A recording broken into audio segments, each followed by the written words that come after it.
జనార్దన్ గారు, మిమ్మల్ని చాలాసార్లు చూసా మీ పార్టీ ఆఫీసులో.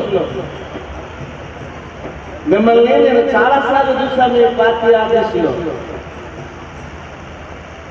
గుర్తుపెట్టుకోండి, జనార్దన్ గారిని ఒక విషయం చెప్పాలి. ఆయన చూసినప్పుడల్లా నేను ఎందుకు వచ్చానంటే, నాకు బాగా ఆత్మీయుడు వ్యాపార మోహన్లో, ఆయన పిలిస్తే వచ్చా. కానీ ఎందుకు వచ్చానంటే ఈ జనార్దనుడి కోసం వచ్చా. ఎందుకు వచ్చానంటే నేను చాలా జీవితం చూసా.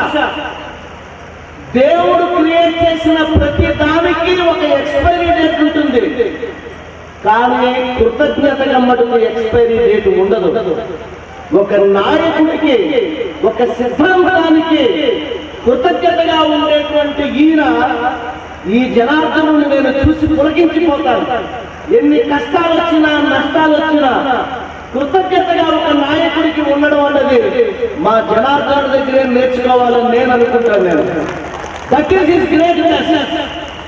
ఆ కృతజ్ఞత చూసి, ఆ భావం చూసి ఇవాళ నేను ఈయన పిలిచాడని వచ్చాను. ఇంత గొప్పగా ఇలా ఉన్నాడు, రేపు ఇంకా గొప్పగా అవుతాడు. రేపు పార్లమెంట్ కూడా వెళ్తాడు ఒక రోజున. మీరందరూ చూస్తారు జనార్దనుడిని. ఒక రోజు మీరందరూ పార్లమెంట్ లో చూస్తారు, ఒక రోజు కేంద్ర మంత్రిగా చూస్తారు జనార్దన్ గారిని. కానీ నేను ఏమంటున్నానంటే, జనార్దన్ గారు వినండి, మీరు 24 గంటలు మీ పార్టీ ఆఫీసులో మీరు చేసిన సేవలంటూ నాకు బాగా తెలుసు.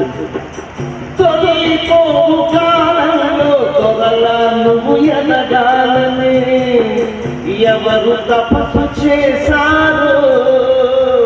మీరు అక్కడ పార్టీ ఆఫీసులో కష్టపడుతున్నప్పుడు మీరేదో కష్టపడుతూ ఉండొచ్చు, కానీ ఒక వ్యక్తి మీ జీవితంలో, మీ అందరి జీవితంలో ఉన్న వ్యక్తి మీరెంత కష్టపడుతున్నా మీ వెనకాల ఓ వ్యక్తి మీకోసం ఏం చేసిందో చెప్తాను. అదే జనార్దన్ సక్సెస్, రేపు మీ సక్సెస్ కూడా.